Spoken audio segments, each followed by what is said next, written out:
ദിവസത്തിന് വന്ദനം. ഇന്ന് ഞാൻ നിങ്ങളോട് പറയാൻ ആഗ്രഹിക്കുന്ന വിഷയം സാമൂഹ്യ മാധ്യമങ്ങളും ഗുണങ്ങളും ദോഷങ്ങളും എന്നതാണ്. ഒരു സമൂഹത്തെ രൂപപ്പെടുത്തുന്നതിൽ സാമൂഹ്യ മാധ്യമങ്ങൾ വഹിക്കുന്ന പങ്ക് വളരെ വലുതാണ്. ഉറക്കമുണർന്ന് ആദ്യം തന്നെ എല്ലാവരും നോക്കുന്നത് സാമൂഹ്യ മാധ്യമങ്ങളാണ്. ഇത് നമ്മുടെ ജീവിതത്തിന്റെ ഒരു ഭാഗമായി കഴിഞ്ഞു. നമ്മൾ വിചാരിച്ചാൽ പോലും നമ്മിൽ നിന്ന് അകറ്റാൻ കഴിയാത്ത അത്രവിധം അടുത്തു. ഡിജിറ്റൽ ലോകത്തൊരു വിപ്ലവം സൃഷ്ടിച്ച ഒരു ഉപകരണമാണ് സാമൂഹ്യ മാധ്യമങ്ങൾ.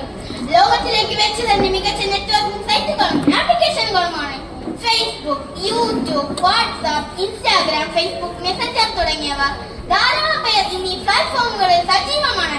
പരസ്പരം സംസാരിക്കാൻ പോലും സമയമില്ലാതെ ഉണ്ണുമ്പോഴും ഉറങ്ങുമ്പോഴും എല്ലാവരും ഈ സോഷ്യൽ പ്ലാറ്റ്ഫോമുകളിൽ അടിമപ്പെട്ടിരിക്കുകയാണ്. സോഷ്യൽ മീഡിയയ്ക്ക് ഇന്ന് നമ്മുടെ ഓരോരുത്തരുടെയും ഇടയിൽ വളരെയധികം പ്രാധാന്യമുണ്ട്. ഇന്റർനെറ്റിന്റെ സഹായത്തോടെ ലോകത്തിലുള്ള ഏത് കാര്യവും നമ്മുടെ വിരൽത്തുമ്പിലെത്തുന്നു. നമ്മുടെ പ്രിയപ്പെട്ടവർ എത്ര അകലെയാണെങ്കിലും അവരെ കണ്ട് സംസാരിക്കുവാനും അവരുടെ ശബ്ദം കേൾക്കുവാനും ഈ മീഡിയ നമ്മളെ സഹായിക്കുന്നു.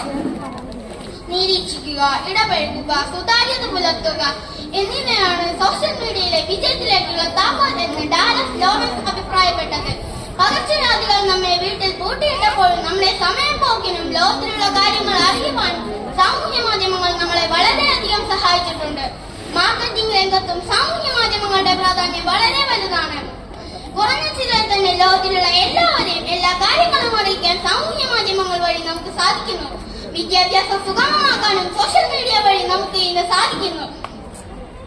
കുട്ടികൾക്ക് അറിവുകൾ ഞൊടിയിടയിൽ വിരൽത്തുമ്പിൽ ലഭിക്കുന്നത് മൂലം അവർക്ക് പഠിക്കുവാൻ സമയം കുറച്ചു മതി. ഇന്ന് പല കോഴ്സുകളും വീട്ടിലിരുന്ന് തന്നെ പഠിക്കുവാനും വീട്ടിലിരുന്ന് തന്നെ ജോലി ചെയ്യുവാനും ആൾക്കാർക്ക് സാധിക്കുന്നു.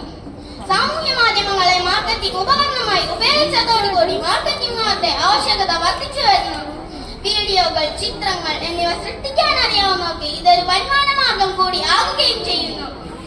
ലോകമെമ്പാടുമുള്ള പുത്തൻ ട്രെൻഡുകളും പ്രവർത്തന രീതികളും നമുക്ക് ഇന്ന് വീട്ടിലിരുന്ന് തന്നെ പരിചയപ്പെടാം. പുസ്തകങ്ങളിൽ നിന്നും വിദഗ്ധരിൽ നിന്നും ലഭിക്കുന്ന അറിവുകൾക്കും വിവരങ്ങൾക്കും അപൂർവമാണ് സോഷ്യൽ മീഡിയ പ്ലാറ്റ്ഫോം. ഏതൊരു ഗുണത്തിനും ദോഷമുണ്ടാകുമല്ലോ എന്ന് പറയുന്നത് പോലെയാണ് സാമൂഹ്യ മാധ്യമങ്ങളും.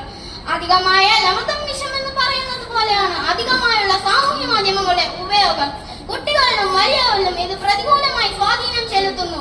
തെറ്റിദ്ധരിപ്പിക്കുന്ന വാർത്തയും വ്യാജ വിവരങ്ങളും സോഷ്യൽ മീഡിയയിൽ ഞൊടിയിടയിൽ ലോകം മുഴുവൻ ഭരിക്കുന്നു. ചില വാർത്തകൾ മൂലം ആളുകൾ മരണത്തിന് വരെ കീഴ്പ്പെടുന്നു. ഓരോരുത്തരുടെ സ്വകാര്യ പ്രശ്നങ്ങളും മറ്റും സോഷ്യൽ മീഡിയയിൽ ചർച്ചയാവുന്നത് അവർക്ക് താങ്ങാൻ കഴിയുന്നതിനും വലുതാണ്. സോഷ്യൽ മീഡിയയുടെ അമിത ഉപയോഗം മാനസികാരോഗ്യത്തെ പ്രതികൂലമായി ബാധിക്കുന്നു. വീഡിയോകളും പോസ്റ്ററുകളും കാണുവാൻ വേണ്ടി മണിക്കൂറുകളോളം സോഷ്യൽ മീഡിയയിൽ അവർ ചിലവഴിക്കുന്നത് ആരും അറിയുന്നില്ല. സ്കൂളുകളിലും മറ്റും പഠിക്കുന്ന കുട്ടികൾക്കും ജോലി ചെയ്യുന്ന ആളുകൾക്കും ഇതിനൊന്നും സമയമില്ലാതെ അവർ സോഷ്യൽ മീഡിയയിൽ സമയം ചിലവഴിക്കുന്നു. രാത്രി കിടക്കുമ്പോൾ വരെ സോഷ്യൽ മീഡിയ ഇല്ലാതെ ഉറങ്ങാൻ പറ്റാതെയായി. നമ്മുടെ ഓൺലൈൻ അക്കൗണ്ടുകളും മറ്റും അപഹരിക്കാനുള്ള സാധ്യത വളരെ വലുതാണ്.